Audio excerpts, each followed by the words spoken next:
Assalomu alaykum. Bugun siz bilan ikki xil ko'rinishdagi zanjir kasrlarning yechishini o'rganamiz. E'tibor qiling, birinchi turdagi zanjir kasrlar suratlari teng ko'rinishda bo'ladi hamda mahrajlar ayirmasi bir xil bo'ladi. Mahrajdagi sonlar farqi bir xil bo'ladi. Bunday zanjir kasrlar qanday yechiladi? Demak, kasr chizig'i suratdagi sonlar suratga yoziladi, mahrajdagi sonlar farqi mahrajga yoziladi. Hamda qavs ichida bir taqsim deb turun.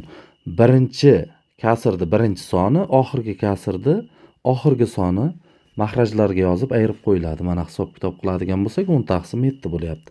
Ikkinchi misolimizga e'tibor qilamiz. Bunday ko'rinishdagi zanjir kasrlar birinchisi kabi suratdagi sonlar teng bo'lmaydi, faqatgina mahrajdagi sonlar ayirmasiga teng bo'ladi. Ayirmasi 1, ayirmasi 2, ayirmasi 3 va hokazo ayirmasi 8 ga teng. Bunday zanjir kasrlar qanday yechiladi? Bir taqsim deb turun. Birinchi kasrdagi birinchi son minus bir taqsim oxirgi kasrdagi oxirgi son olinadi.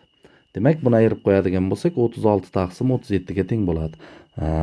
Demak, 3-4 misollarni yechimini siz ham yechib ko'ring, izohlarda qoldiring. Agar mana shu video 100 ta like hamda 100 ta kommentariy yig'adigan bo'lsa, mana shu 4 ta masalaning batafsil yechimini sabablari bilan kanalda e'lon qilamiz. Siz esa hoziroq kanalimizga obuna bo'lishni unutmang.